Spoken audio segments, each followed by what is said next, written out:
The Tao that can be told is not the eternal Tao. The name that can be named is not the eternal name. The nameless is the beginning of heaven and earth.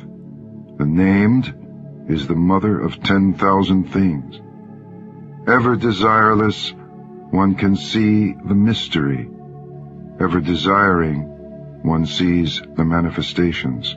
These two spring from the same source, but differ in name. This appears as darkness, darkness within darkness, the gate to all mystery. Under heaven, all can see beauty as beauty only because there is ugliness. All can know good as good only because there is evil. Therefore, having and not having arise together. Difficult and easy complement each other. Long and short contrast each other. High and low rest upon each other. Voice and sound harmonize each other. Front and back follow one another. Therefore the sage goes about doing nothing, teaching no talking. The 10,000 things rise and fall without cease, creating, yet not possessing, working, yet not taking credit. Work is done, then forgotten. Therefore, it lasts forever. Not exalting the gifted prevents quarreling. Not collecting treasures prevents stealing. Not seeing desirable things prevents confusion of the heart. The wise, therefore, rule by emptying hearts and stuffing bellies, by weakening ambitions and strengthening bones. If men lack knowledge and desire, then clever people will not try to interfere. If nothing is done, then all will be well. The Tao is an empty vessel. It is used but never filled.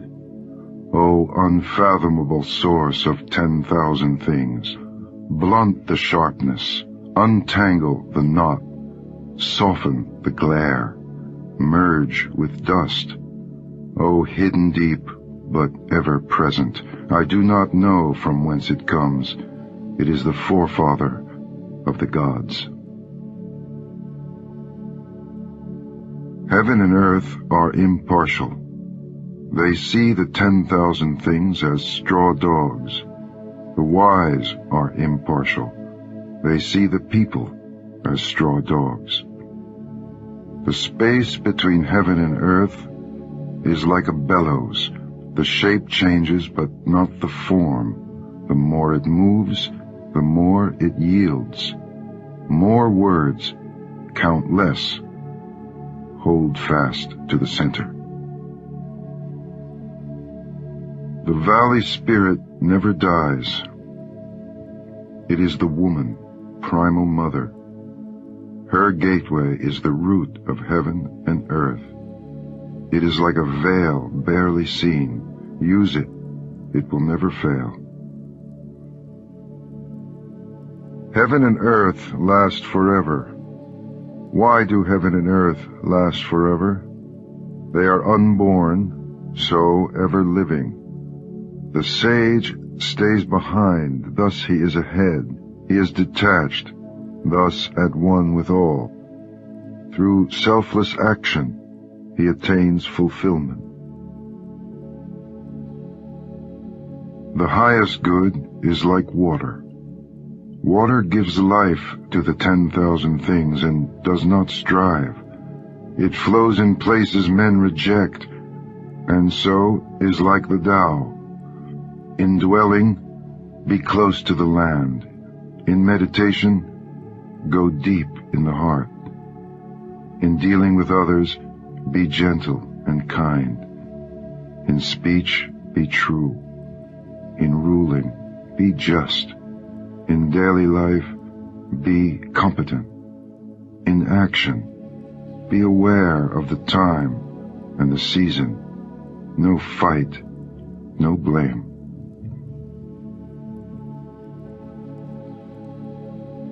Better stop short than fill to the brim. Over-sharpen the blade, and the edge will soon blunt. Amass a store of gold and jade, and no one can protect it. Claim wealth and titles, and disaster will follow. Retire when the work is done.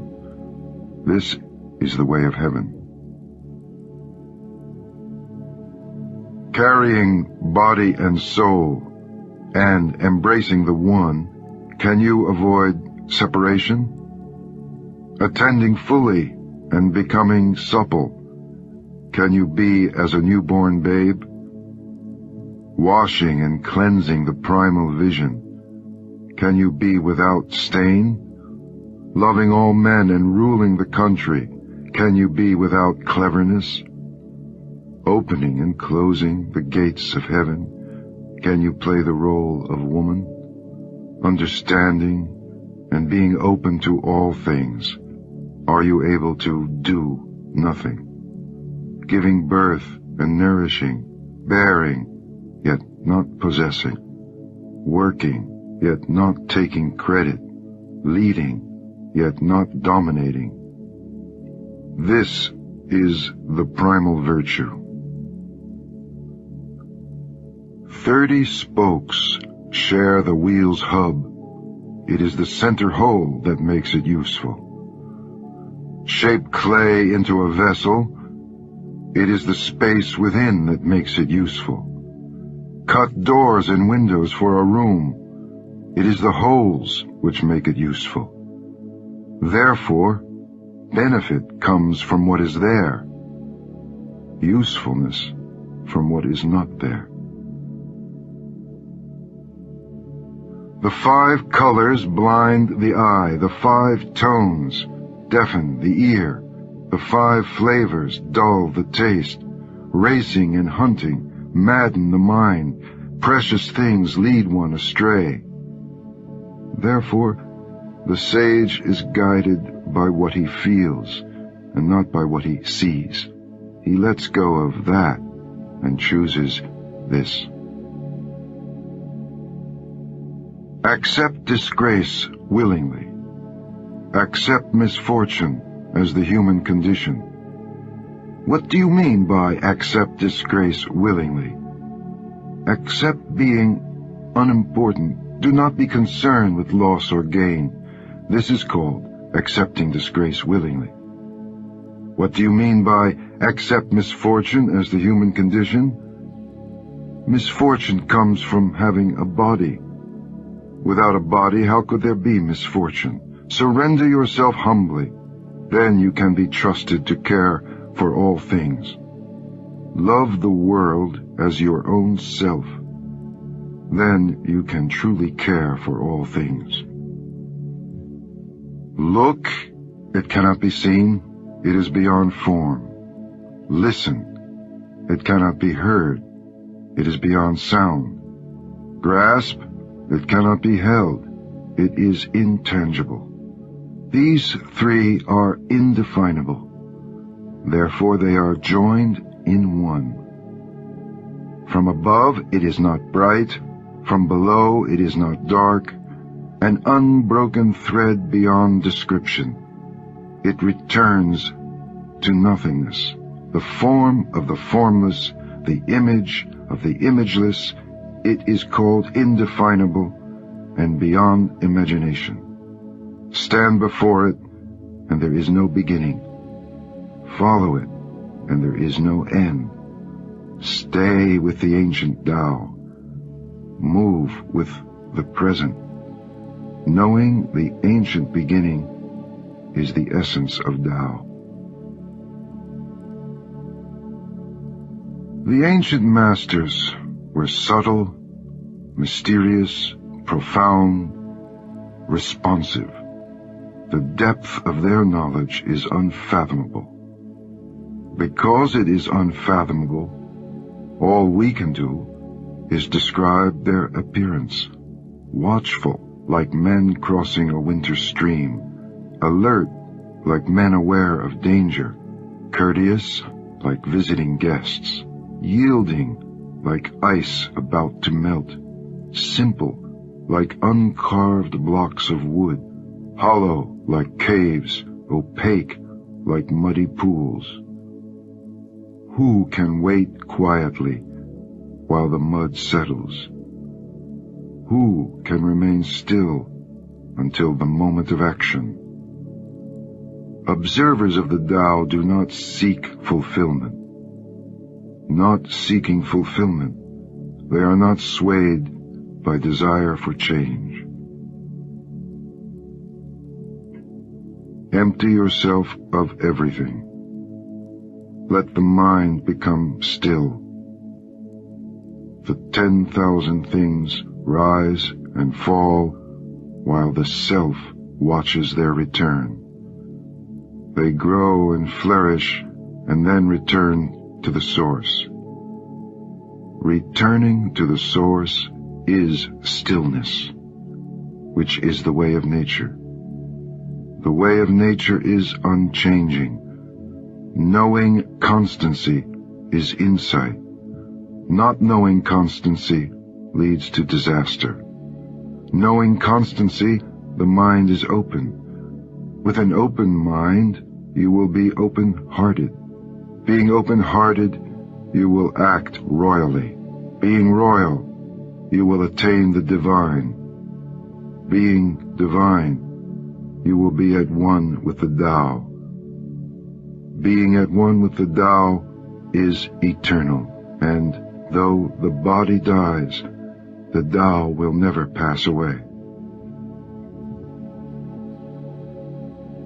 The very highest is barely known. Then comes that which people know and love, then that which is feared, then that which is despised. Who does not trust enough will not be trusted.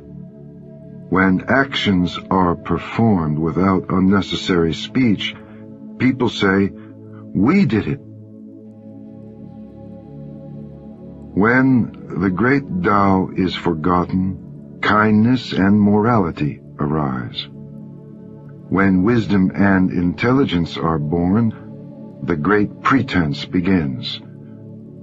When there is no peace within the family, filial piety and devotion arise. When the country is confused and in chaos, loyal ministers appear.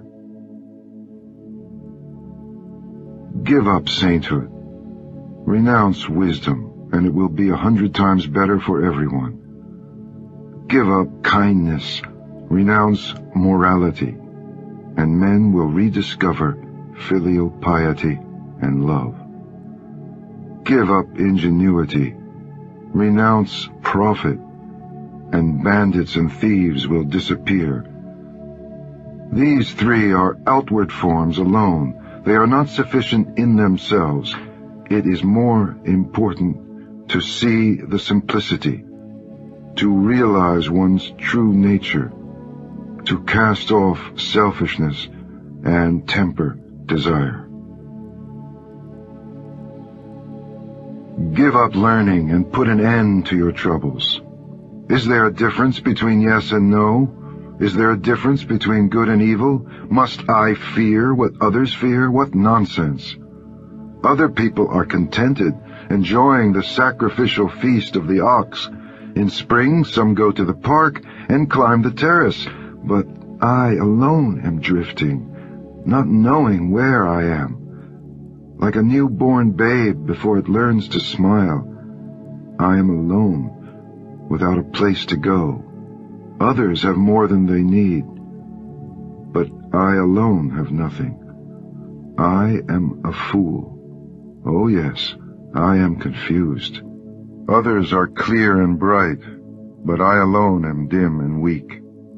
Others are sharp and clever, but I alone am dull and stupid. Oh, I drift like the waves of the sea without direction. like the restless wind.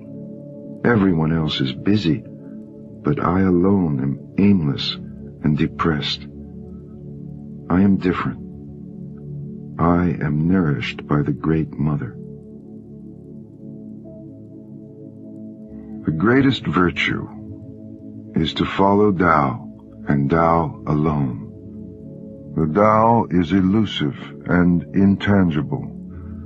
Oh, it is intangible and elusive, and yet within is image. Oh, it is elusive and intangible, and yet within is form. Oh, it is dim and dark, and yet within is essence. This essence is very real, and therein lies faith. From the very beginning until now, its name has never been forgotten. Thus I perceive the creation. How do I know the ways of creation? Because of this. Yield and overcome. Bend and be straight. Empty and be full. Wear out and be new. Have little and gain. Have much and be confused. Therefore the wise embrace the one and set an example to all. Not putting on a display, they shine forth. Not justifying themselves, they are distinguished. Not boasting, they receive recognition. Not bragging, they never falter. They do not quarrel, so no one quarrels with them. Therefore the ancients say, yield and overcome. Is that an empty saying? Be really whole, and all things will come to you. To talk little is natural. High winds do not last all morning. Heavy rain does not last all day. Why is this? Heaven and earth. If heaven and earth cannot make things eternal, how is it possible for man? He who follows the Tao is at one with the Tao. He who is virtuous experiences virtue. He who loses the way is lost. When you are at one with the Tao welcomes you. When you are at one with virtue, the virtue is always there. When you are at one with loss, the loss is experienced willingly. He who does not trust enough will not be trusted.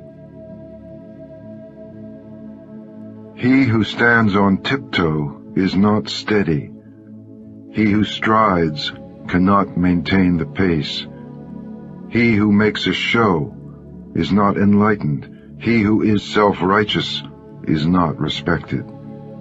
He who boasts achieves nothing. He who brags will not endure.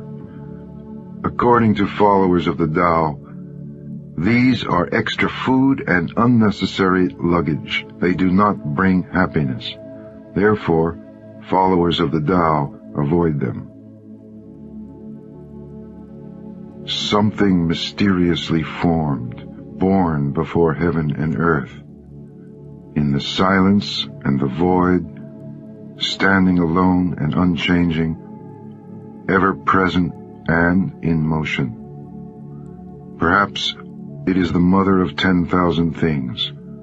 I do not know its name. Call it Tao. For lack of a better word, I call it great.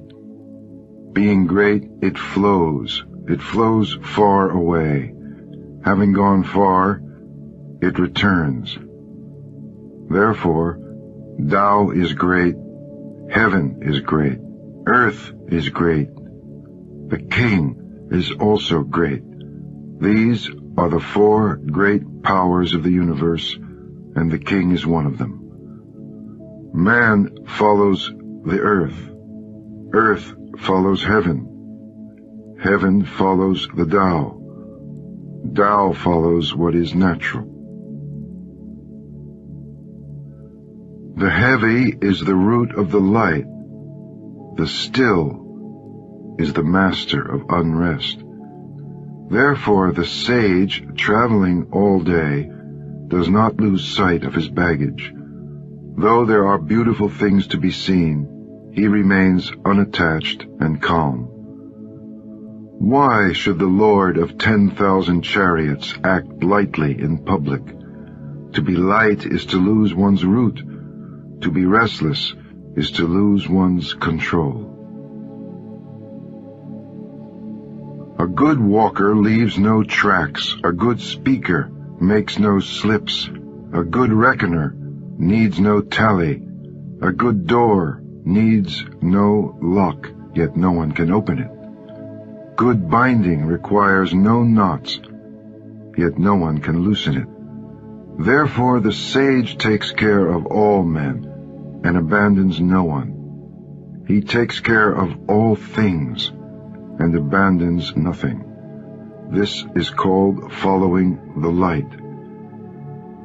What is a good man? A teacher of a bad man. What is a bad man? A good man's charge. If the teacher is not respected, and the student not cared for, confusion will arise, however clever one is. This is the crux of mystery.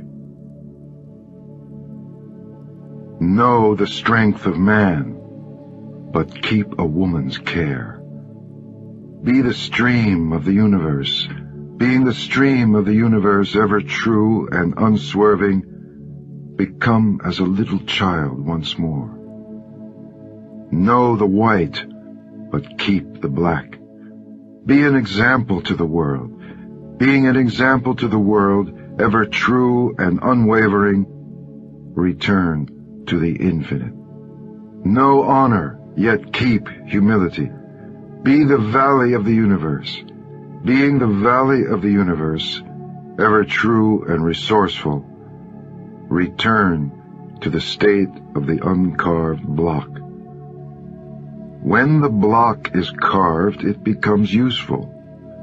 When the sage uses it, he becomes the ruler. Thus, a great tailor cuts little. Do you think you can take over the universe and improve it? I do not believe it can be done. The universe is sacred. You cannot improve it. If you try to change it, you will ruin it. If you try to hold it, you will lose it. So sometimes things are ahead, and sometimes they are behind. Sometimes breathing is hard, sometimes it comes easily.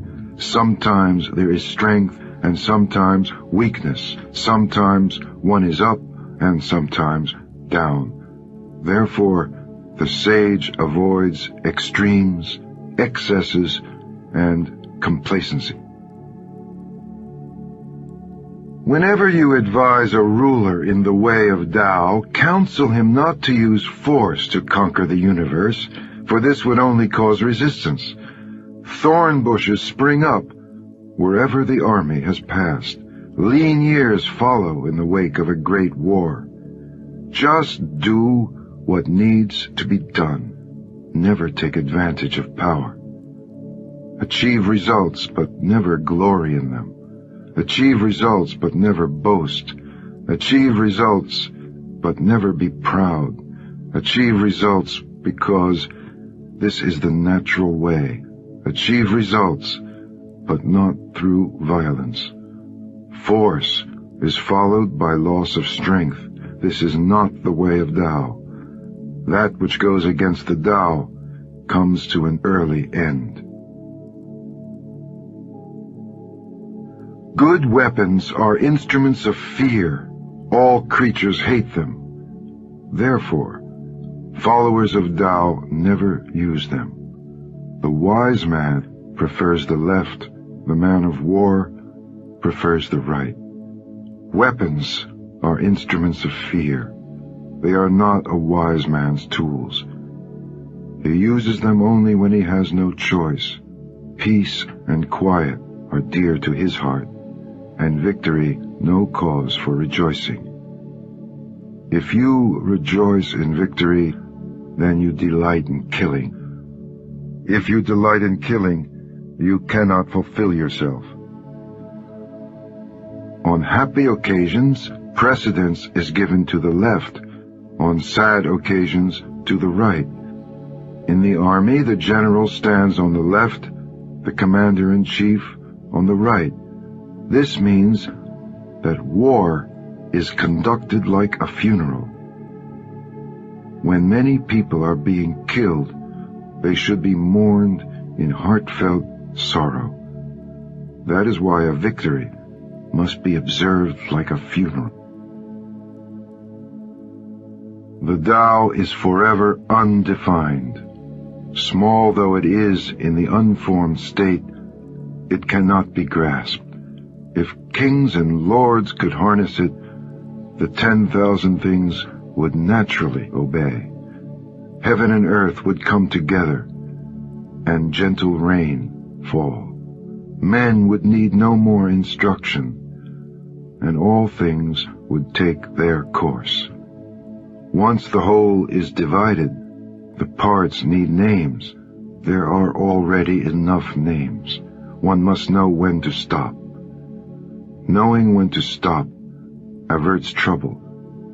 Tao in the world is like a river flowing home to the sea. Knowing others is wisdom. Knowing the self is enlightenment. Mastering others requires force. Mastering the self needs strength. He who knows he has enough is rich. Perseverance is a sign of willpower. He who stays where he is endures. To die but not to perish is to be eternally present. The great Tao flows everywhere, both to the left and to the right. The 10,000 things depend upon it. It holds nothing back. It fulfills its purpose silently and makes no claim. It nourishes the 10,000 things, and yet is not their lord. It has no aim. It is very small. The 10,000 things return to it, yet it is not their lord. It is very great. It does not show greatness, and is therefore truly great. All men will come to him who keeps to the One, for there lie rest and happiness and peace. Passers-by may stop for music and good food, but a description of the Tao seems without substance or flavor. It cannot be seen, it cannot be heard, and yet it cannot be exhausted.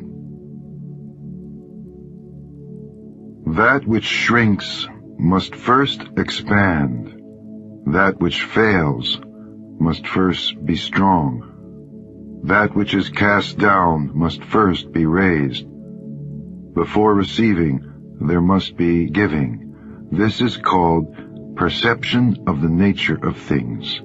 Soft and weak overcome hard and strong. Fish cannot leave deep waters, and a country's weapons should not be displayed.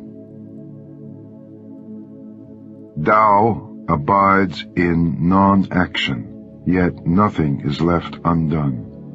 If kings and lords observed this, the 10,000 things would develop naturally. If they still desired to act, they would return to the simplicity of formless substance. Without form, there is no desire. Without desire, there is tranquility, and in this way, all things would be at peace. A truly good man is not aware of his goodness and is therefore good. A foolish man tries to be good and is therefore not good. A truly good man does nothing, yet leaves nothing undone. A foolish man is always doing, yet much remains to be done. When a truly kind man does something, he leaves nothing undone. When a just man does something, he leaves a great deal to be done. When a disciplinarian does something and no one responds, he rolls up his sleeves in an attempt to enforce order.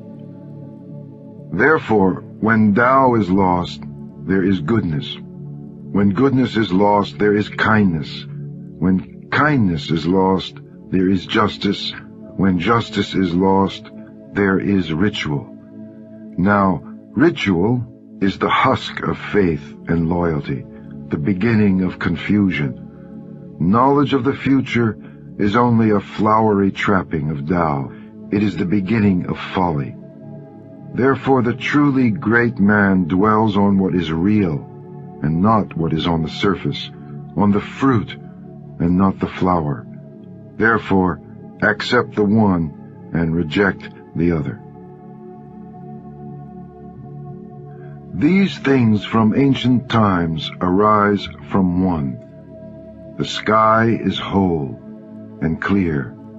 The earth is whole and firm. The spirit is whole and strong. The valley is whole and full. The 10,000 things are whole and alive. Kings and lords are whole, and the country is upright. All these are in virtue of wholeness.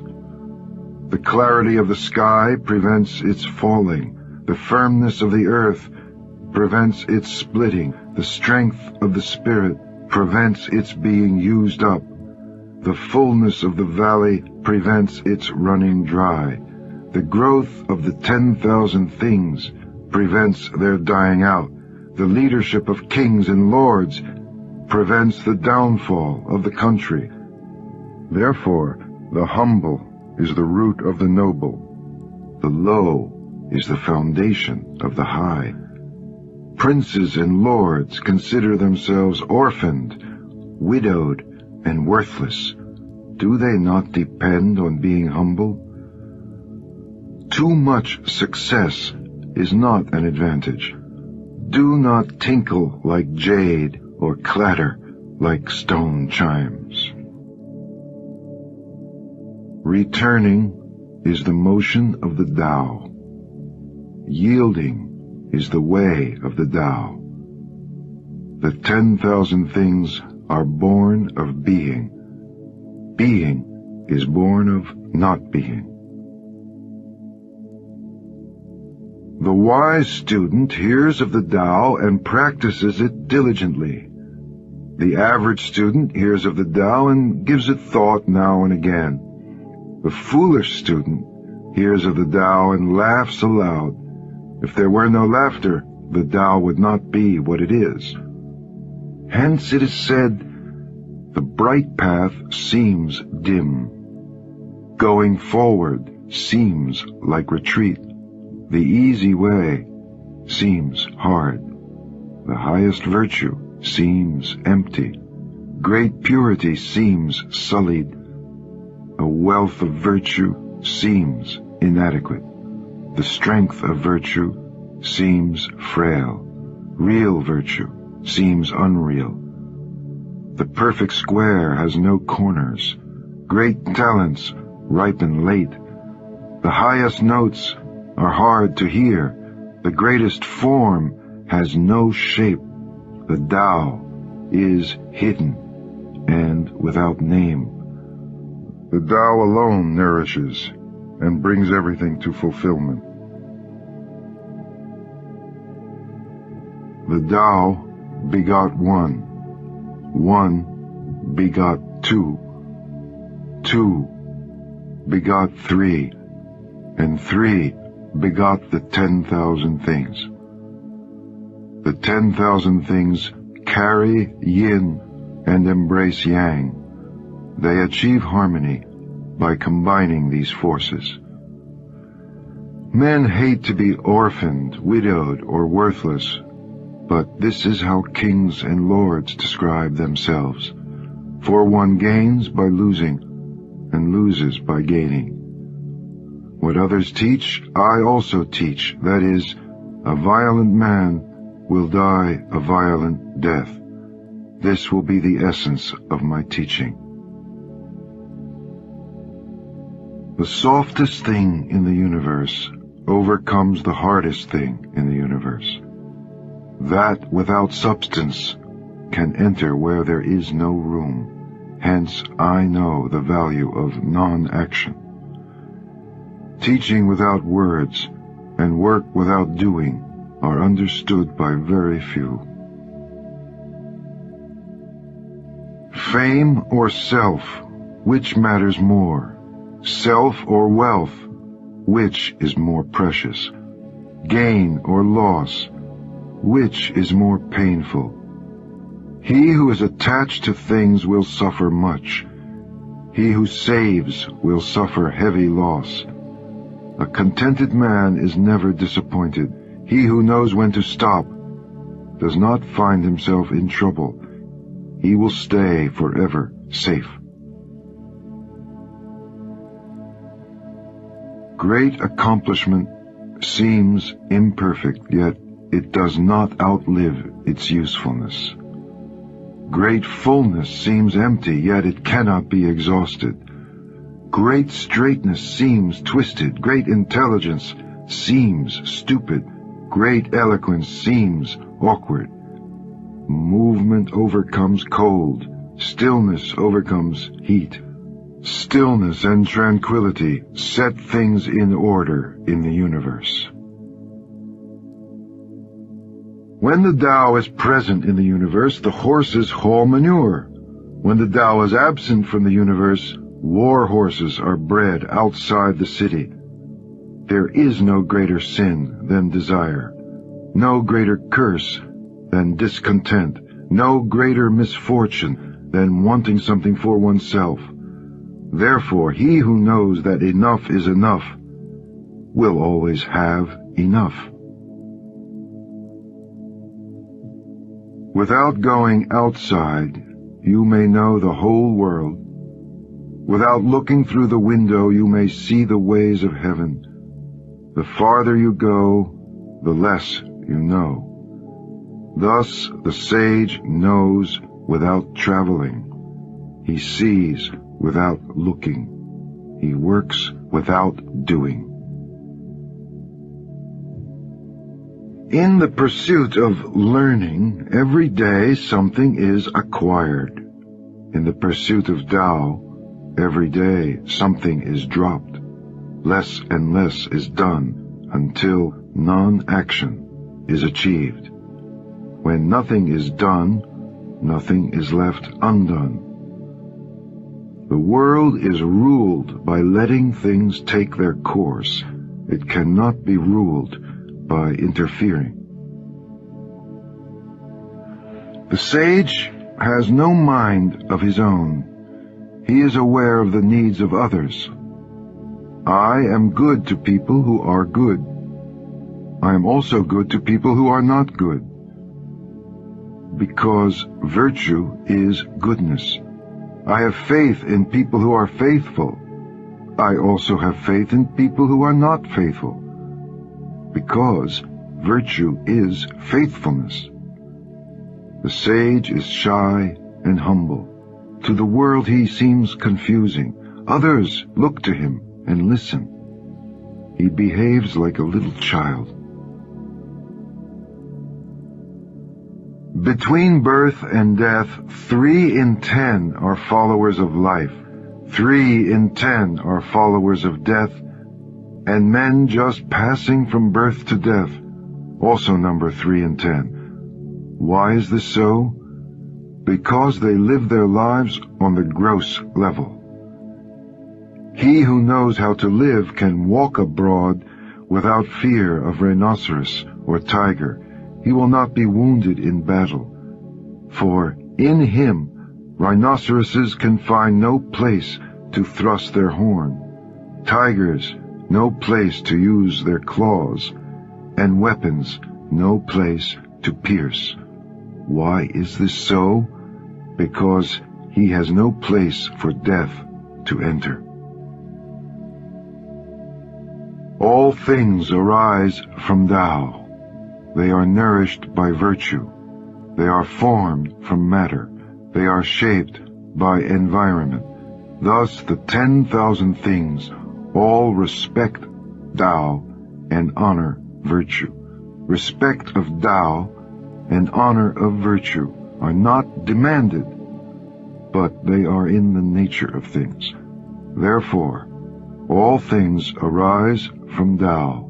By virtue, they are nourished, developed, cared for, sheltered, comforted, grown, and protected. Creating without claiming, doing without taking credit, guiding without interfering, this is primal virtue. The beginning of the universe is the mother of all things. Knowing the mother, one also knows the sons. Knowing the sons, yet remaining in touch with the mother, brings freedom from the fear of death. Keep your mouth shut. Guard the senses, and life is ever full. Open your mouth. Always be busy, and life is beyond hope. Seeing the small is insight. Yielding to force is strength. Using the outer light, return to insight, and in this way be saved from harm. This is learning constancy. If I have even just a little sense, I will walk on the main road, and my only fear will be of straying from it. Keeping to the main road is easy, but people love to be sidetracked. When the court is arrayed in splendor, the fields are full of weeds, and the granaries are bare. Some wear gorgeous clothes, carry sharp swords, and indulge themselves with food and drink. They have more possessions than they can use. They are robber barons. This is certainly not the way of Tao. What is firmly established cannot be uprooted. What is firmly grasped cannot slip away. It will be honored from generation to generation. Cultivate virtue in yourself, and virtue will be real. Cultivate it in the family, and virtue will abound. Cultivate it in the village, and virtue will grow. Cultivate it in the nation, and virtue will be abundant. Cultivate it in the universe, and virtue will be everywhere. Therefore, look at the body as body, look at the family as family, look at the village as village, look at the nation as nation, look at the universe as universe. How do I know the universe is like this? By looking. He who is filled with virtue is like a newborn child. Wasps and serpents will not sting him. Wild beasts will not pounce upon him. He will not be attacked by birds of prey. His bones are soft, his muscles weak, but his grip is firm. He has not experienced the union of man and woman, but is whole. His manhood is strong. He screams all day without becoming hoarse. This is perfect harmony. Knowing harmony is constancy. Knowing constancy is enlightenment. It is not wise to rush about. Controlling the breath causes strain. If too much energy is used, exhaustion follows. This is not the way of Tao. Whoever is contrary to Tao will not last long. Those who know do not talk. Those who talk do not know. Keep your mouth closed. Guard your senses. Temper your sharpness. Simplify your problems. Mask your brightness. Be at one with the dust of the earth.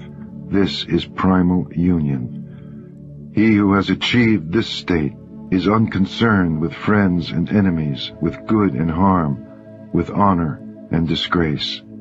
This, therefore, is the highest state of man. Rule a nation with justice. Wage war with surprise moves. Become master of the universe without striving. How do I know that this is so? Because of this.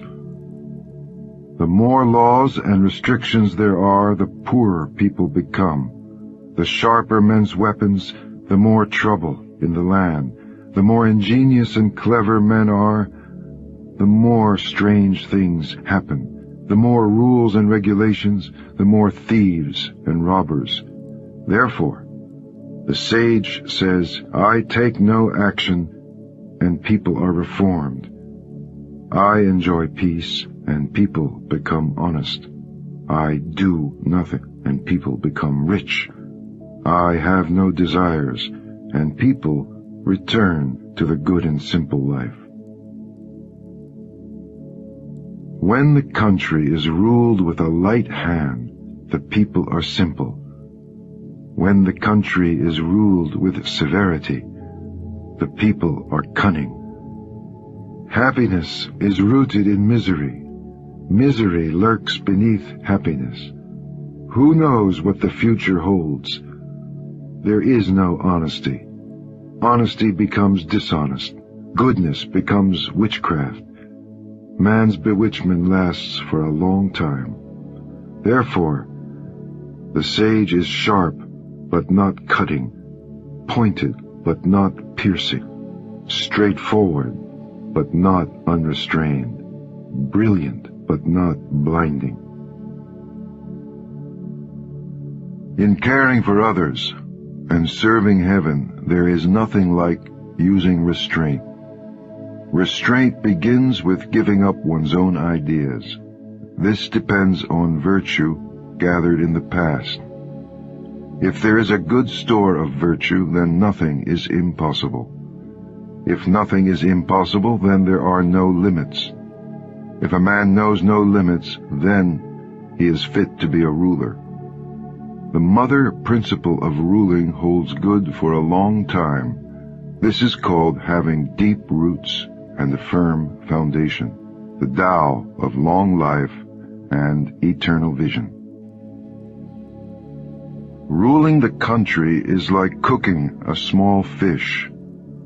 Approach the universe with Tao, and evil will have no power. Not that evil is not powerful, but its power will not be used to harm others. Not only will it do no harm to others, but the sage himself will also be protected. They do not hurt each other, and the virtue in each one refreshes both. A great country is like a low land. It is the meeting ground of the universe, the mother of the universe. The female overcomes the male with stillness, lying low in stillness. Therefore, if a great country gives way to a smaller country, it will conquer the smaller country. And if a small country submits to a great country, it can conquer the great country. Therefore, those who would conquer must yield, and those who conquer do so because they yield. A great nation needs more people. A small country needs to serve. Each gets what it wants. It is fitting for a great nation to yield.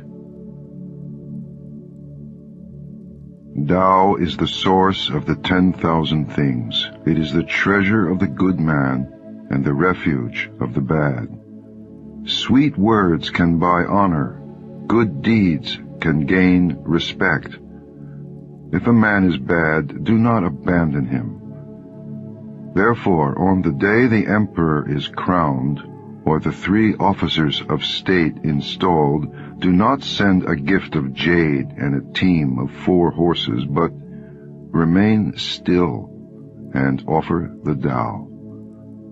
Why does everyone like the Tao so much at first?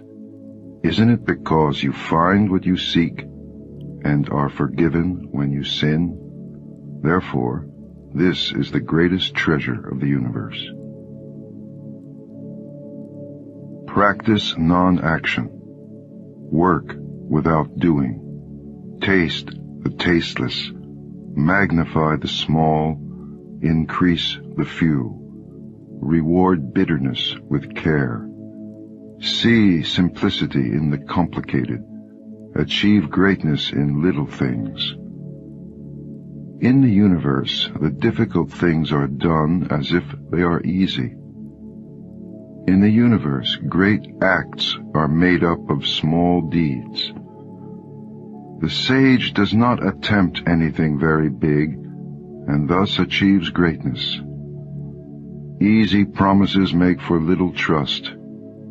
Taking things lightly results in great difficulty. Because the sage always confronts difficulties, he never experiences them. Peace is easily maintained. Trouble is easily overcome before it starts. The brittle is easily shattered. The small is easily scattered. Deal with it before it happens. Set things in order before there is confusion. A tree as great as a man's embrace springs from a small shoot. A terrace 9 stories high begins with a pile of earth. A journey of 1,000 miles starts under one's feet. He who acts defeats his own purpose. He who grasps loses. The sage does not act, and so is not defeated. He does not grasp, and therefore he does not lose. People usually fail when they are on the verge of success. So, give as much care to the end as to the beginning, then there will be no failure. Therefore, the sage seeks freedom from desire. He does not collect precious things. He learns not to hold on to ideas. He brings men back to what they have lost. He helps the 10,000 things find their own nature, but refrains from action. In the beginning, those who knew the Tao did not try to enlighten others, but kept it hidden. Why is it so hard to rule? Because people are so clever. Rulers who try to use cleverness cheat the country. Those who rule without cleverness are a blessing to the land. These are the 2 alternatives. Understanding these is primal virtue. Primal virtue is deep and far. It leads all things back toward the great oneness.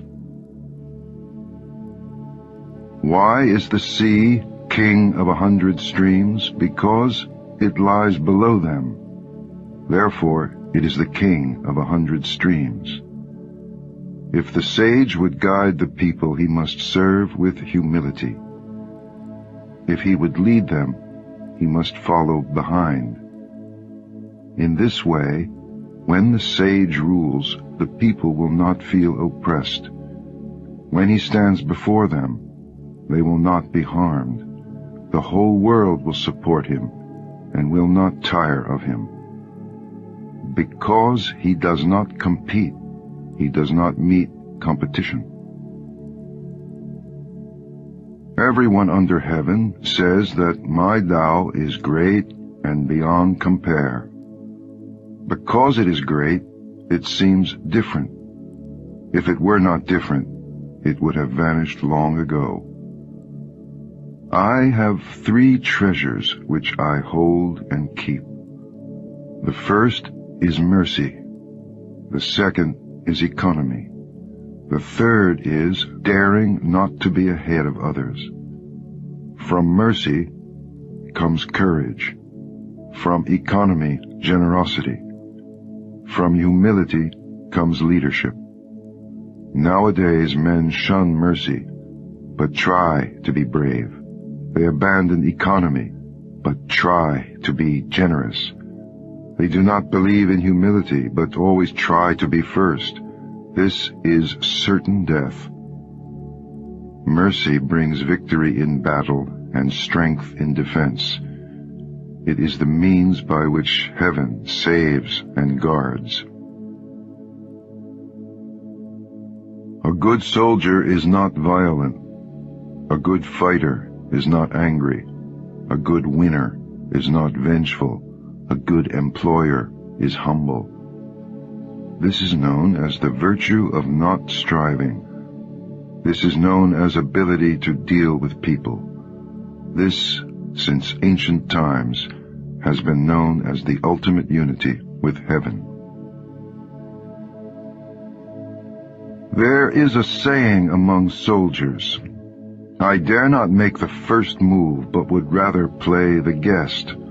I dare not advance an inch, but would rather withdraw a foot." This is called marching without appearing to move, rolling up your sleeves without showing your arm, capturing the enemy without attacking, being armed without weapons. There is no greater catastrophe than underestimating the enemy. By underestimating the enemy, I almost lose what I value. Therefore, when the battle is joined, the underdog will win. My words are easy to understand and easy to perform, yet no man under heaven knows them or practices them. My words have ancient beginnings. My actions are disciplined. Because men do not understand, they have no knowledge of me. Those that know me are few. Those that abuse me are honored. Therefore the sage wears rough clothing and holds the jewel in his heart. Knowing ignorance is strength. Ignoring knowledge is sickness. If one is sick of sickness, then one is not sick. The sage is not sick because he is sick of sickness. Therefore, he is not sick. When men lack a sense of awe, there will be disaster. Do not intrude in their homes. Do not harass them at work.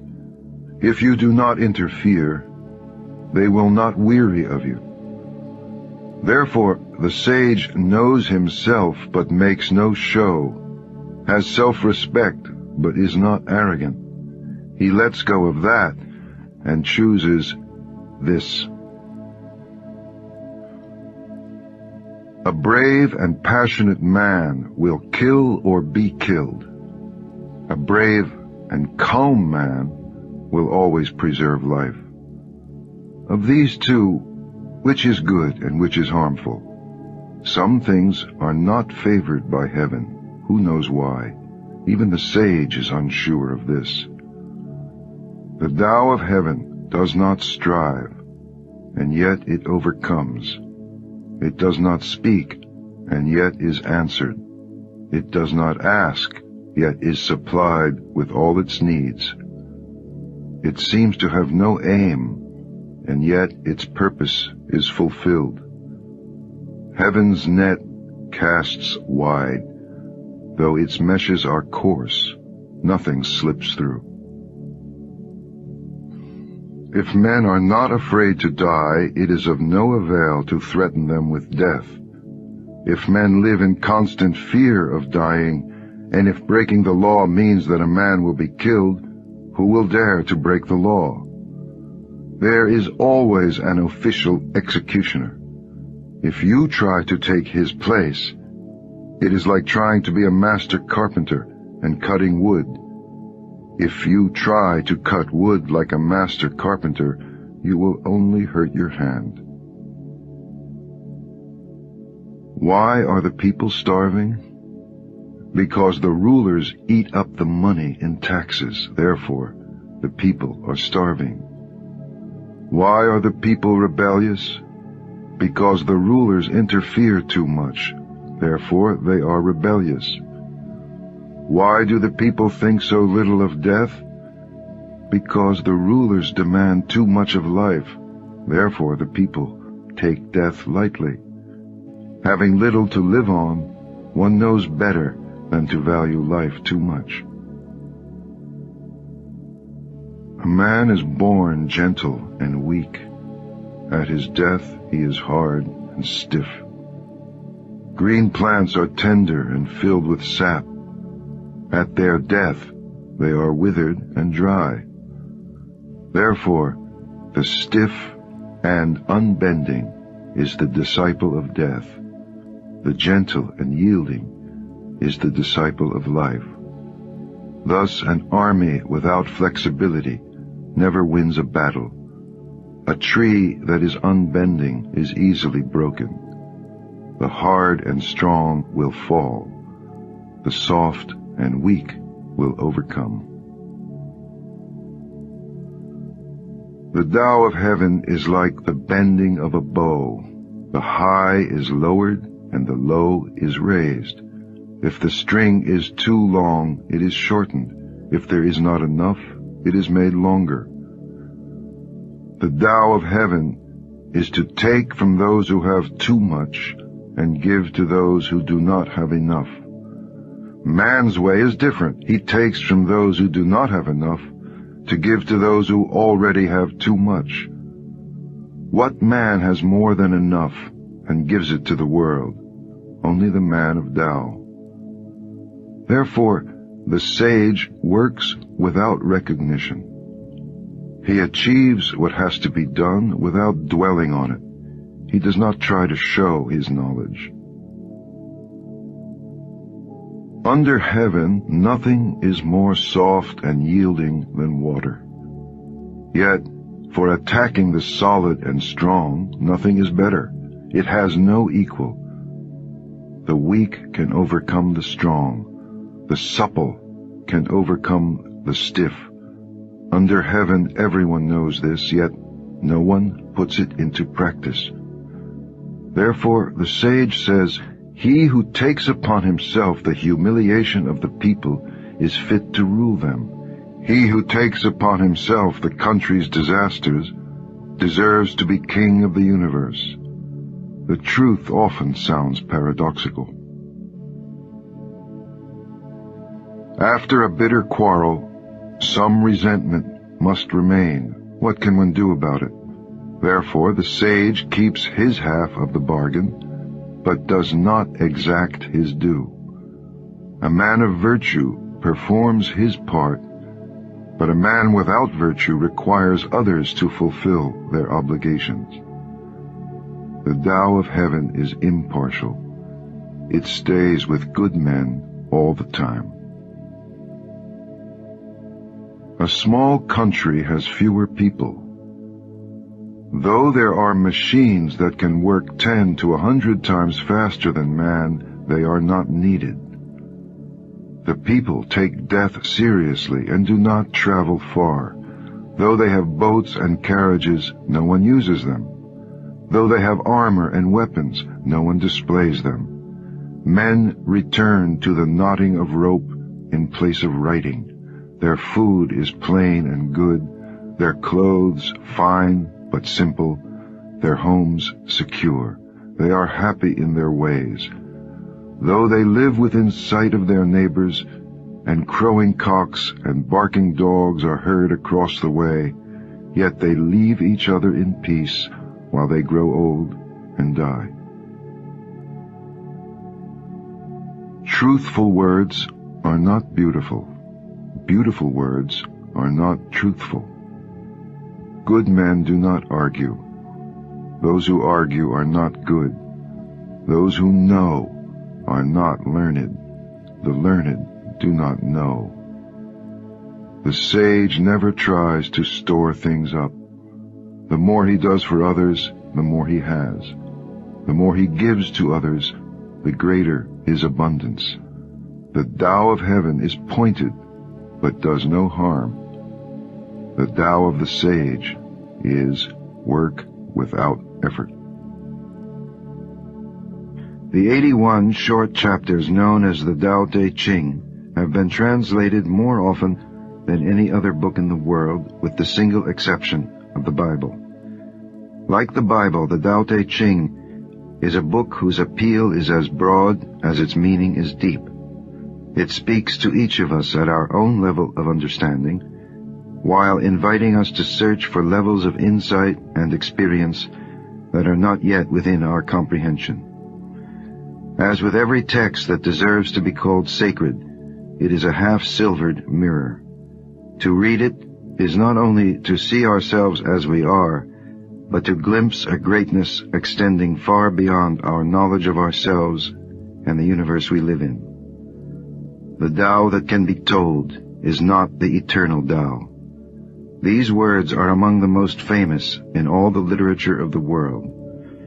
They were first offered, however, not to modern Western people like ourselves who, approaching the 21st century, are ready to admit that we have given too much place to discursive thought and rationalism. They were spoken some 2,500 years ago to a people and in a place, ancient China, far, far removed from us. Any work of art that communicates so enduringly over such enormous reaches of time and cultural diversity addresses, we may be sure, the essence of human nature and the human condition, rather than socio-cultural aspects that are peculiar to this or that society. The Tao Te Ching deals with what is permanent in us. It speaks of a possible inner greatness and an equally possible inner failure, which are both indelibly written into our very structure as human beings. Under its gaze, we are not American or Chinese or European. We are that being, man, uniquely called to occupy a precise place in the cosmic order, no matter where or in what era we live. The Tao Te Ching is thus a work of metaphysical psychology, taking us far beyond the social or biological factors that have been the main concern of modern psychology. It helps us to see how the fundamental forces of the cosmos itself are mirrored in our own individual inner structure, and it invites us to try to live in direct relationship to all these forces. To see truly and to live fully, this is what it means to be authentically human. But it is extremely challenging, and this challenge was apparently as difficult for the men and women of ancient China as it is for us. We too try in vain to live full lives without understanding what it means to see. We too presume to act, to do, to create, without opening ourselves to a vision of ultimate reality. This opening and the way to experience it are what the Tao Te Ching is about. Historical information about the text and its author is scant and cloaked in legend. Even the little information we have is at every point subject to dispute by scholars, although many are willing to accept that Lao Tzu was a real person born in what is now known as the Honan province in China some 6 centuries before the Christian era. Tradition has it that Confucius once journeyed to see Lao Tzu and came away amazed and in awe of the man. According to the tale, Confucius described his meeting with Lao Tzu in the following way.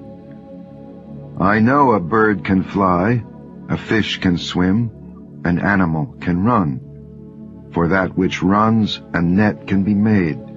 For that which swims, a line can be made. For that which flies, a corded arrow can be made. But the dragon's ascent into heaven on the wind and the clouds is something which is beyond my knowledge. Today I have seen Lao Tzu, and he is a dragon.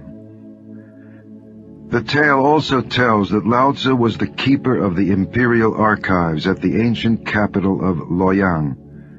Seeing the imminent decay of the society he lived in, he resolved to ride away alone into the desert, but at the Hankou Pass, he was stopped by a gatekeeper named Yin Shi, who knew of his reputation for wisdom and who begged him to set down in writing the essence of his teaching. Thus, the legend tells us, the Tao Te Ching came into being. Legend aside, there is no doubt about the immense importance of this text in the history of China and the Orient. The figure of Lao Tzu and his writings are revered by followers of the Taoist religion, and the message of the Tao Te Ching has been one of the major underlying influences in Chinese thought and culture for more than 2,000 years. Throughout the world, when one thinks of the greatest spiritual figures in the history of mankind, Lao Tzu is placed alongside Christ, Gautama Buddha, Moses, and Muhammad. Some remarks about the language of this work may be of help at this point. The word Tao has been characterized as untranslatable by nearly every modern scholar. But this statement should not lead us to imagine that the meaning of the Tao was any more easily understood by the contemporaries of Lao Tzu. It would be more to the point to say, only half-jokingly, that the word Tao and even the whole of the Tao Te Ching is not readily translatable into any language, including Chinese. My words are easy to understand and easy to perform, wrote Lao Tzu, yet no man under heaven knows them or practices them. The present translation generally leaves the word Tao in Chinese. Those who have sought an equivalent in Western languages have almost invariably settled on way or path. Metaphysically, the term Tao refers to the way things are.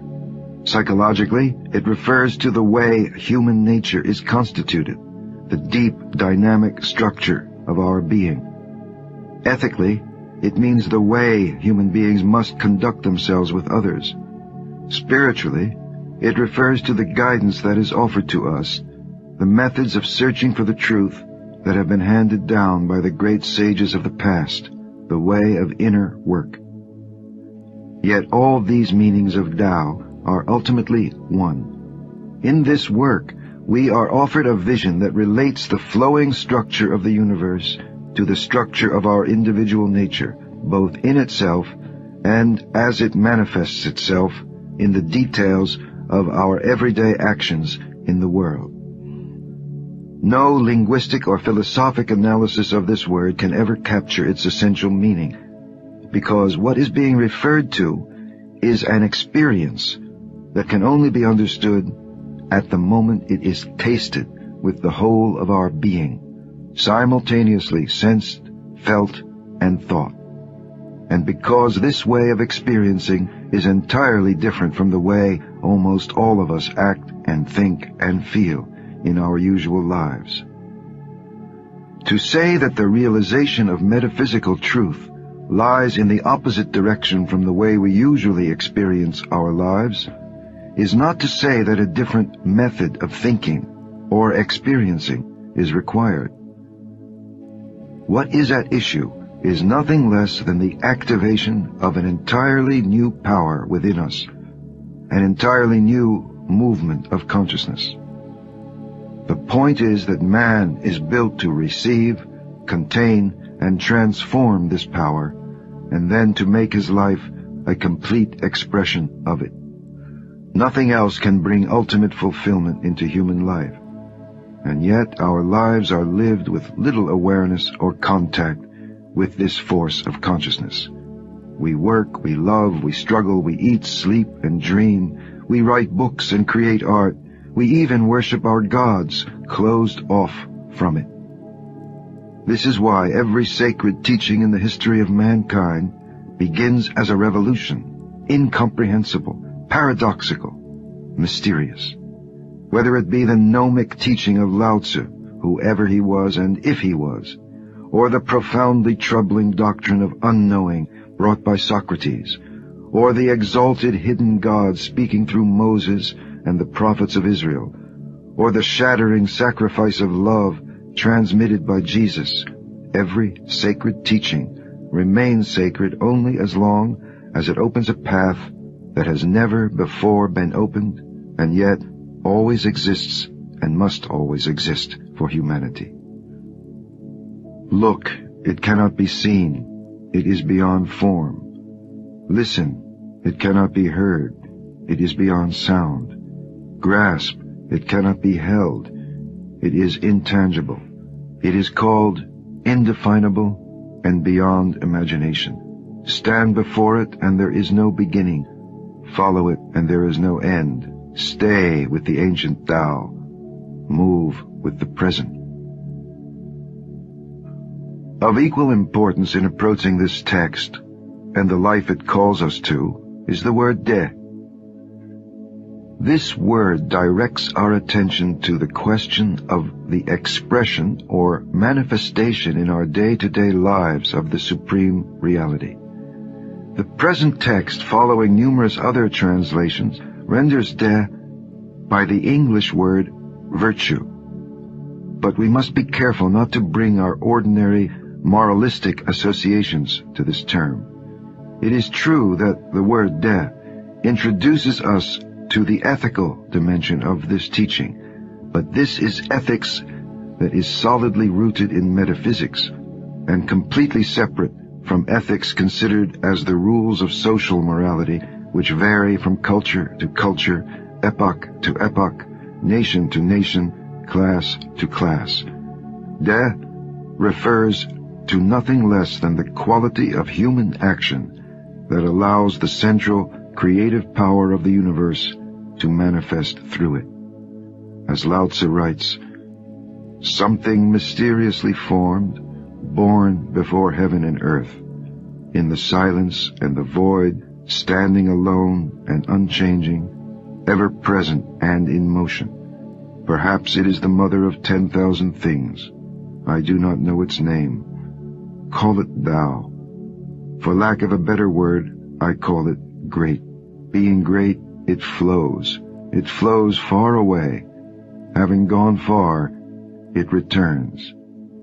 The picture before us is of a cosmic force or principle that expands or flows outward, or, more precisely perhaps, descends into the creation of the universe, the 10,000 things. Together with this, we are told of a force or movement of return. All of creation returns to the source, but the initial coming into being of creation is to be understood as a receiving of that which flows downward and outward from the center. Every created entity ultimately is what it is and does what it does owing to its specific reception of the energy radiating from the ultimate formless reality. This movement from the nameless source to the 10,000 things is death. And the unique being, man, called here the King, is created to receive this force consciously and is called to allow his actions to manifest that force. Such conscious receiving in human life is virtue. Thus, the movement that leads back toward the source is also the opening toward great action in outer life. Virtue is an opening rather than a doing. In sum, Lao Tzu distinguished human virtue from what we ordinarily consider moral action by the cosmic nature of the force that human virtue manifests. Great action for Lao Tzu is action that conducts the highest and subtlest conscious energy. Ordinary moral action is, on the contrary, a manifestation whose source is lower down in the vast chain of being as it is portrayed in chapter 25. Tao, heaven, earth, the king, or man. The ego, our ordinary initiator of action, is an ephemeral construction which is formed by factors operating far beneath the level of the source, and which, in the unenlightened state of awareness, represents a kind of blockage or impediment to the interplay of fundamental cosmic forces. In other words, because of our identification of ourselves with the ego, what we ordinarily call action or doing, in fact, cuts us off from the complete reception of conscious energy in our bodies and actions. This idea must inevitably sound revolutionary, overthrowing the value we place on socially constructed systems of morality and efficiency. For the point is not only what we do, but the source from which we do it. The metaphysical nature of that source determines the ethical, cognitive, and pragmatic value of all human action. That is, the goodness, truth, and practicality of what we do in our life on earth. Our primary, and perhaps only true responsibility, is to become individuals who are also conduits for the supreme creative power of the universe. All other responsibilities for knowing the truth, for feeling the good, and for accomplishing what is useful and effective must flow from this in our external world, in our day-to-day lives, and within the recesses of our psychological makeup. In the ancient traditions of the West, this idea has been known as the doctrine of man as microcosm. In Christian and Jewish mysticism, in the philosophy of Plato and the Hermetic tradition, in Islamic esotericism, we find this idea pouring forth in an endless symphony of symbolic forms and profoundly articulated ideas. In the Tao Te Ching, it is offered to us as a whisper. Thus, respect of Tao and honor of virtue are not demanded, but they are in the nature of things. Therefore, all things arise from Tao. By virtue they are nourished, developed, cared for, sheltered, comforted, grown, and protected. Creating without claiming, doing without taking credit, guiding without interfering. This is primal virtue. We are now in a position to consider what for many of us is the most compelling aspect of the Tao Te Ching, namely, the putting into practice of its teaching. The metaphysical doctrine now stands before us in outline. An unformed, ungraspable, pure conscious principle lies at the heart and origin of all things. It is referred to as the Tao. This principle moves, expands, descends into form, creating the hierarchically, organically ordered cascade of worlds and phenomena called the 10,000 things, or simply the great universe. And this movement, especially as it can move through humanity, is called De, virtue. At the same time, there is a great tide of return to the source, back toward the undifferentiated, pure reality of the uncarved block. This movement is also termed Tao. Finally, the supreme whole comprised of both movements is also given the designation Tao. Man is built to be an individual incarnation of this whole. His good, his happiness, the very meaning of his life is to live in correspondence and relationship to the whole, to be and act precisely as the universe itself is and moves. The question before us now is, how? The Tao Te Ching offers a powerful and practical answer, describing in almost every chapter this way of living, also known as Tao, the way. The secret of living, according to the Tao Te Ching, is to open within ourselves to the great flow of fundamental forces that constitute the ultimate nature of the universe, both the movement that descends from the source and the movement of return. Thus, Lao Tzu writes, "Empty yourself of everything. Let the mind become still. The 10,000 things rise and fall while the self watches their return. They grow and flourish and then return to the source. Returning to the source is stillness, which is the way of nature." Expressions like this show us why the Tao Te Ching has assumed such great popularity at the present moment. There is a widely shared realization that modern man has arrogantly and foolishly believed in science, a product largely of the intellect alone and not of the whole man, as an instrument for imposing his will upon nature. And in the relationships among peoples, Europeans and Americans have often assumed the right to impose their values and desires upon peoples whose lives have not yet based themselves on the technological applications of science. As for Western religion, the Judeo-Christian tradition has sometimes been perceived, rightly or wrongly, as supporting this general tendency in the psychological sphere, especially insofar as it presents a fierce moral demand, a commandment that the individual override his own instinctive emotional nature and conform his life to standards that suffocate the vital forces within the body and the heart of every human being. There is nothing new in this reaction against what is perceived as the tyranny of an intellectualist and puritanical value system. Our culture heard it in the early criticism of the Industrial Revolution, in the work of Blake, Dostoevsky, Kierkegaard, and Nietzsche, to name only a few. The first half of the 20th century has seen aspects of it in the psychoanalytic movement, which sought to open our awareness to the forces of organic nature within us, and in the writings of the existentialists, who called for the recognition of a radical inner freedom unfixed and undetermined by any laws, cosmic or societal.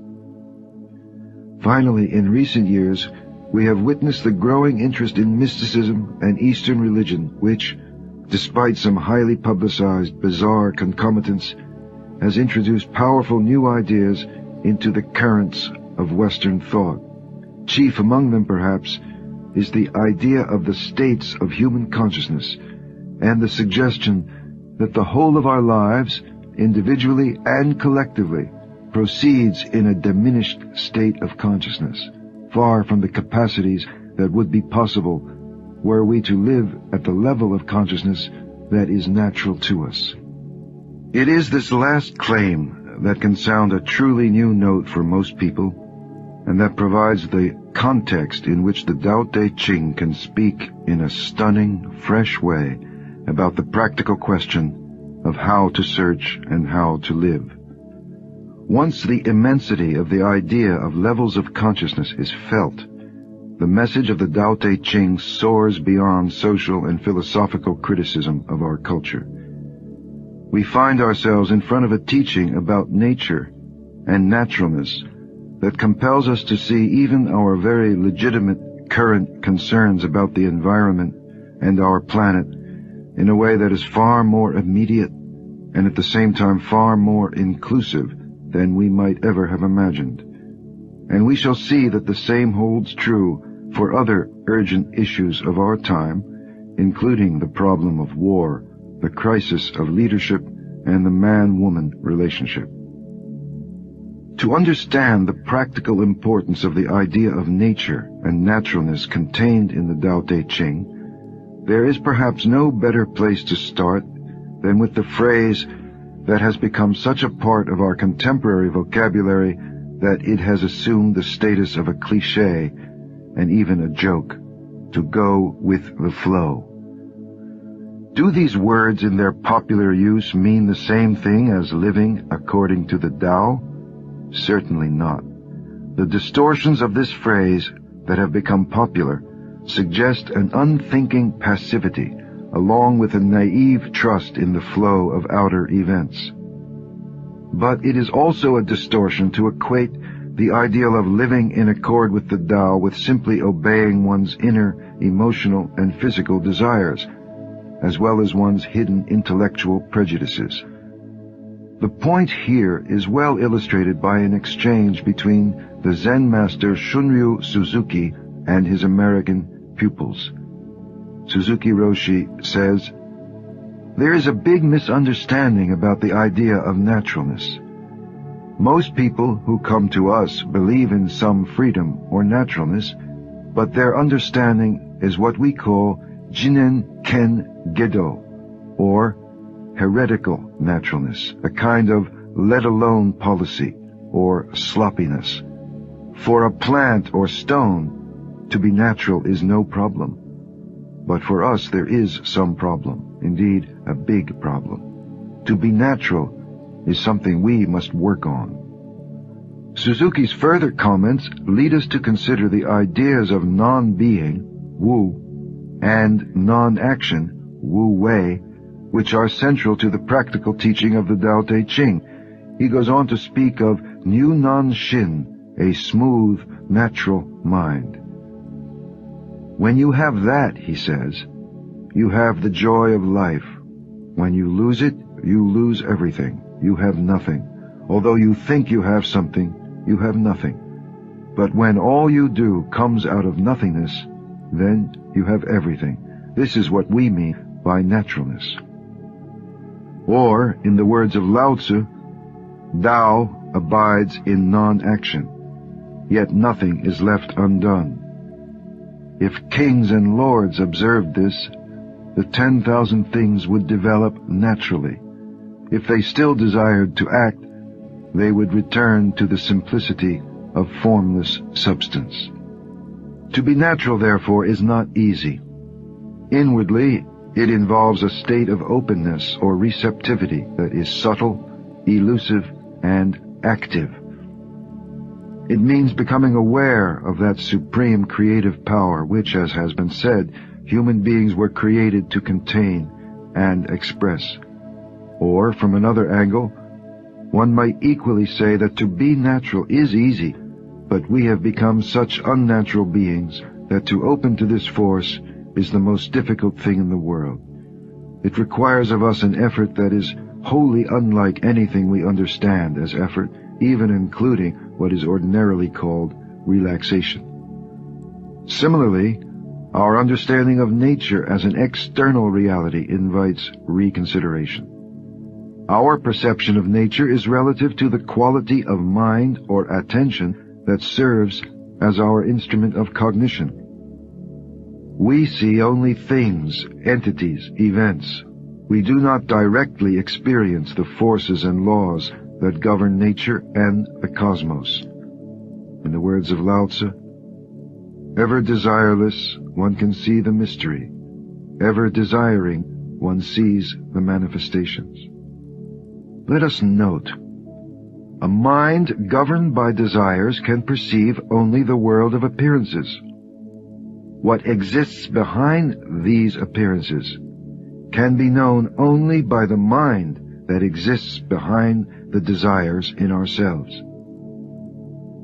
Let us further note, just as the universe contains the 10,000 things, creatures, worlds, stars, stones, so does our mind contain its own 10,000 things, namely desires, impulses, fears, and sensations, and the thoughts, logically connected or not, that serve them.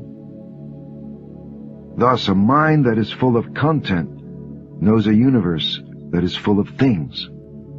To go behind the apparent universe requires that we go behind the apparent mind. This may be called opening to non-being. At the same time, what Lao Tzu called non-being is a force of irresistible ultimate power. It is most certainly not nothing in the usual sense of that word, nor is it existence in the usual sense of the word. Similarly for ourselves, what lies beneath the glittering surface of our mind or ordinary sense of self are not simply other fabulous things, such as the psychological black holes that modern psychology has revealed to us under the designation of the unconscious. What lies behind the 10,000 things, or, to use Western language, behind the appearances in ourselves and in the universe, is not another world, another thing or collection of things, not new stars, planets, or black holes, not new desires, sensations, or insights. What lies behind the 10,000 things is the awareness of the 10,000 things. What lies behind the ego is the awareness of the ego. But this awareness, what is it? We cannot say. Call it Tao. The other world, the real world out there, and in here is simply this world, illumined with the inconceivably powerful and subtle energy of consciousness, which we perhaps are beginning to recognize as love itself. Love. Our Western civilization has always needed that word, and no doubt still needs it. Speaking against those who would reduce the great Judaic revelation to a system of formal commandments, external demands, and legalistic rulings, the prophets of Israel arose as the hidden voice of conscience, conducting the message of inwardness to the feelings of a nation. The shock of the prophetic voice was continually covered over by fear and egoism and the thinking that served these weaknesses. My thoughts are not your thoughts, God tells Israel through the prophet Isaiah. I despise your feast days, God tells Israel through Amos. Again and again God calls on Israel to open inwardly to the ultimate mystery that sends its love continuously toward humanity and through humanity to the world we are meant to live in, what we call Earth. And throughout centuries, what we clumsily call Jewish mysticism speaks only of the need for humanity to receive, to open, to become like a woman toward the fatherhood of the ultimate mystery. The word Kabbalah literally means the receiving. Following the great line of prophets, there then appeared another prophet, or was he more than a prophet? Again, but with the unfathomable newness, gentleness, and power of the highest energy, the message of love is given. And a life is lived, a death is lived on the cross, the shattering reverberations of which are still unfolding in our world. A sacrifice is offered, a gift is given, and humanity is confronted with the grievous truth that we are unable to accept that gift. We must work and struggle with a kind of effort totally new and unknown to receive the gift in the tissues of our being. We must set aside all that tense doing we call action. We must become female, just as creation itself arises as the mother of the 10,000 things.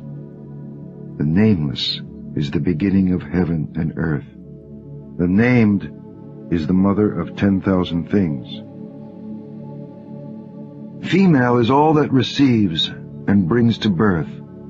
We are built to receive all the energies of creation in our consciousness, and through the mysterious activity of watchful silence, to allow them to gestate and unfold in the fullness of time.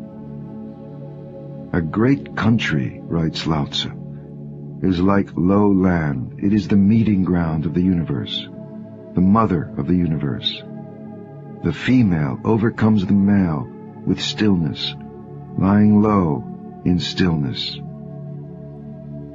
Lao Tzu's teaching about the female is bound to be of great interest in contemporary culture.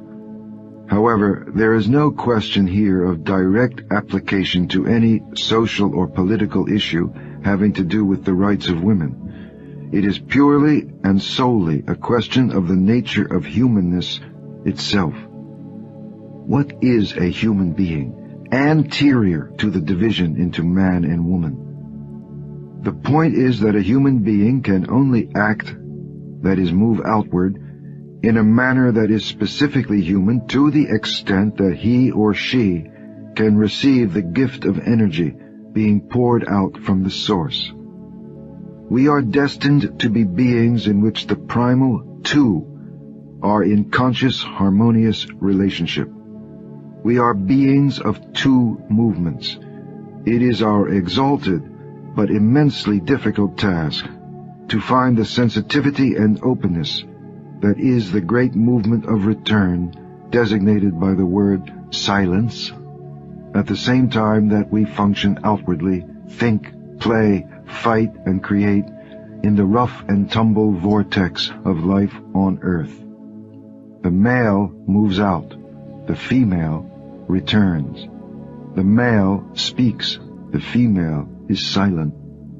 The male knows, the female is. That is to say, our speech must be rooted in silence. Our movement must be permeated by stillness. Thus Lao Tzu.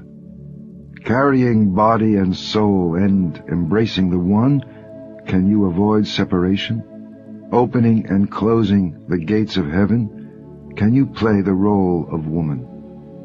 There is a tendency in some contemporary scholarship to offer modernistic psychological and political reasons for the prejudice against women in the history of religion and culture throughout the world.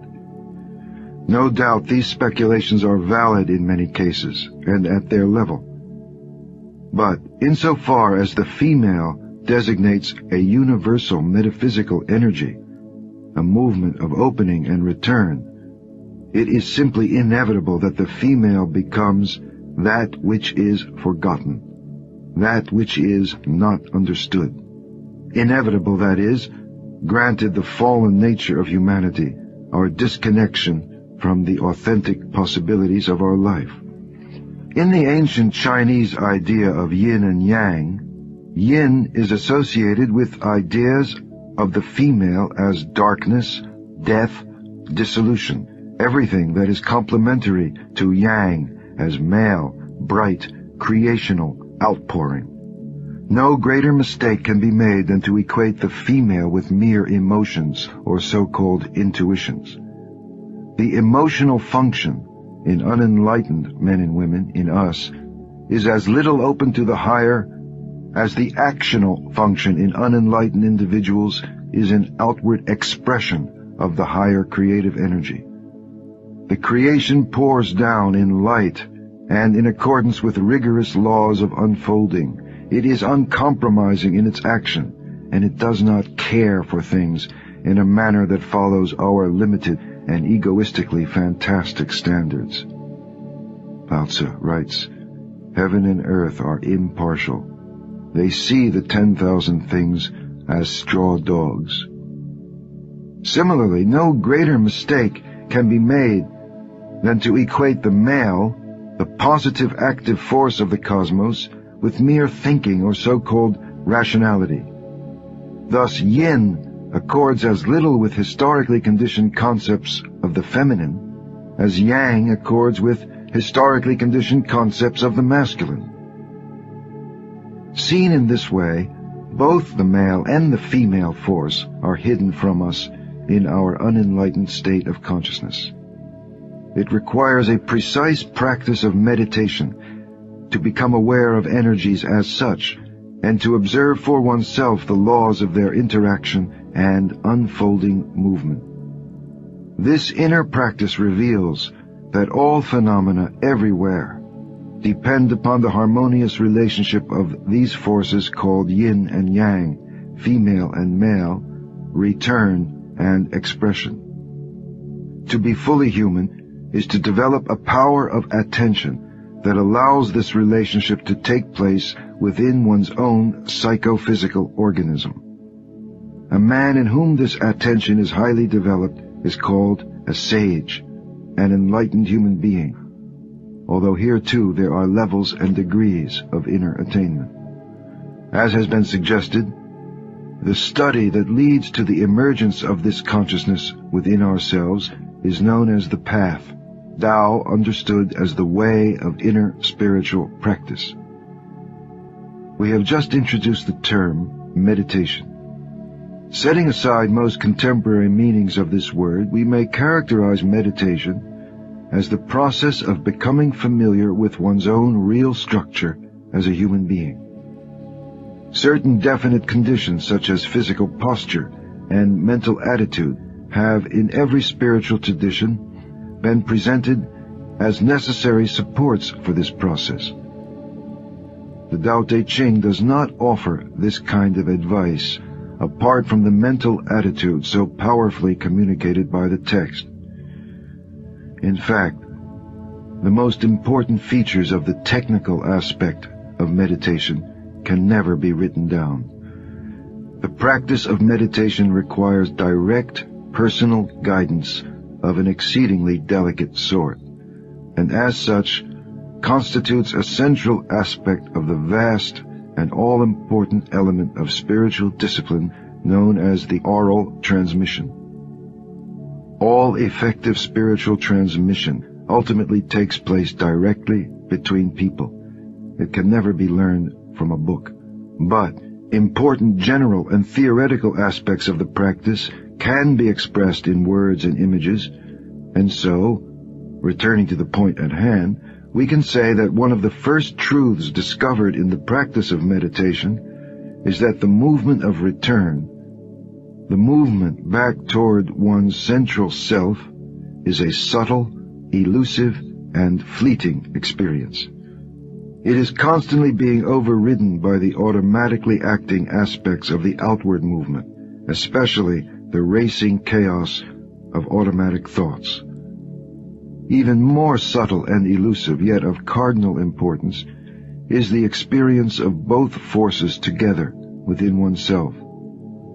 The metaphysical symbol of this central experience is the yin-yang diagram as a whole. That experience is the knowledge and incarnation of the Tao considered as the whole, of nature, and of oneself as the whole.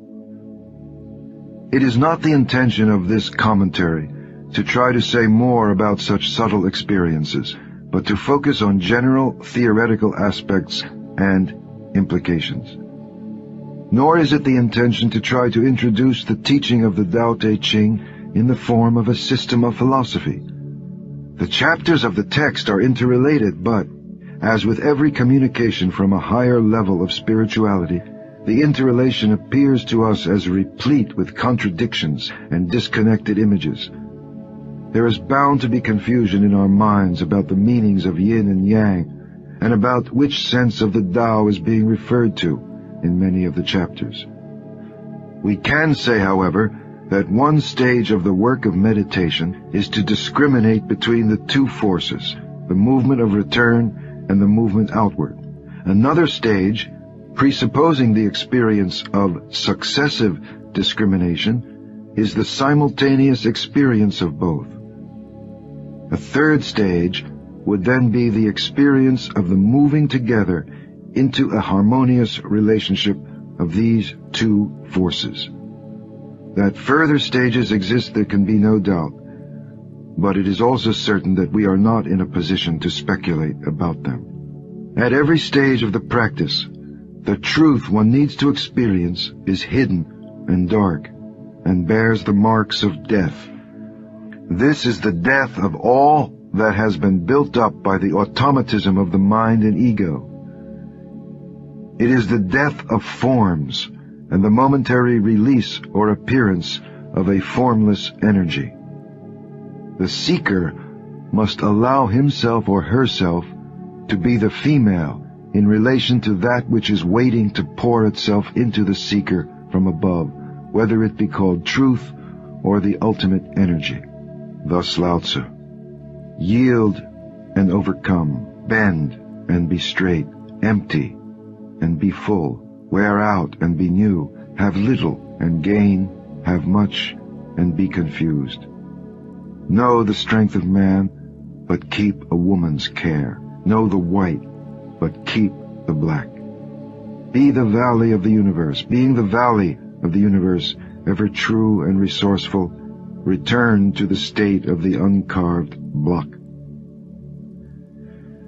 The psychological condition of an individual who seeks in this way to experience both fundamental forces in himself must inevitably appear incomprehensible and even foolish to the unenlightened, and to the unenlightened parts of our own minds, which are accustomed, one might even say addicted, to rationality and the imposition of concepts and forms onto the outer and inner life. Lao Tzu writes, "But I alone am drifting, not knowing where I am. Like a newborn babe before it learns to smile, I am alone, without a place to go. Others have more than they need, but I alone have nothing. I am a fool, oh yes, I am confused. Other men are clear and bright, but I alone am dim and weak. Other men are sharp and clever, but I alone am dull and stupid. Oh, I drift like the waves of the sea, without direction, like the restless wind. Everyone else is busy, but I alone am aimless and depressed. I am different. I am nourished by the Great Mother. We may now consider the numerous verses of the Tao Te Ching that deal with the question of leadership, political and spiritual. Before citing examples, we need to emphasize the extraordinary difficulty and drama that awaits the individual seeking to embrace the yin and yang within himself. It is not for nothing that in the spiritual language of alchemy, this embrace under the name alchemical marriage, or the divine androgyne, is presented as the culmination of long and difficult work on oneself. It is a question of developing an attention of such strength and sensitivity that two fundamental cosmic forces, which at one level are intrinsically at war with each other, come together under an even greater force of reconciliation. War is transmuted into love. This reference to the language of Western alchemy may help us confront the political and military language that enters into the second part of the Tao Te Ching. Otherwise, it may be hopelessly puzzling that a text which so consistently speaks of gentleness and yielding suddenly begins speaking of warfare, generalship, armies, and military strategy. This aspect of the Tao Te Ching has led some modern interpreters to take it as a blueprint for achieving purposes completely alien to the goal of inner freedom, such as military conquest, or even effective business management and sales programs. In any case, the Tao Te Ching does speak of struggle and discipline, quite as much as it speaks of non-doing and letting go, as in fact do all the inner disciplines of the great spiritual teachings, East and West. It is an extraordinary task to make conscious contact with the energy that reconciles the two great movements of universal reality at the levels in which they operate within the whole of the human psyche. The exalted vision that has revealed the necessity for this in-between state is surely what lies at the heart of the middle way, as it originally took form in the teachings of the Buddha. The same vision informs the esoteric Christianity of Meister Eckhart, the fathers of Byzantine Christianity, such as Gregory Palamas and Maximus the Confessor, and the Gnostic texts of early Christianity. It is the vision we find in the Jewish mystical writings known as the Zohar, and the stories of the Baal Shem Tov and his spiritual descendants. It is, as was said, the central work of alchemy. It is Arjuna's warfare in the Bhagavad Gita, the spiritual combat of the Philokalia, the Zen Buddhist sword of the mind, the way of the warrior, as spoken of by Hakuin. To see the Tao's message as a permissive, passive, self-calming, going with the flow, in the way some modern writers have, is to make a mere fantasy out of a profound, subtle doctrine that blends into one vision the truth of mercy and the truth of rigor, to use the language of the Kabbalah. To make non-doing into non-struggling is to be an advocate of what has become merely one of the world's great half-truths. It is possible to understand this teaching concerning the in-betweenness of inner freedom as lying at the root of the Western doctrines of moderation and sobriety that we find in the philosophers of ancient Greece and Rome. But when we consider the way this Western idea has come down to us, it too must be seen as a degeneration, insofar as it directs us toward a kind of bourgeois metaphysics and psychology. Nothing in excess, as the Greeks and Romans expressed it, cannot at its root mean anything like the existential comfortableness or Puritanism it has come to signify. It must have originally emerged out of the same kind of doctrine we find in the Tao Te Ching and the countless other esoteric spiritual teachings of the world, namely, to struggle for an attention or consciousness that can embrace two opposite forces, without being swallowed by either. It means living in the midst of both the forces of outer life and the forces of the mystical return, while searching in oneself for the consciousness that is at the root and that stands as the reconciling fulfillment of both these movements. This war is love. This love is war. In the light of these comments, we can now look at what our text tells us about the art of living in the world, and especially the practical art of leadership, what Plato spoke of both symbolically and literally as statesmanship.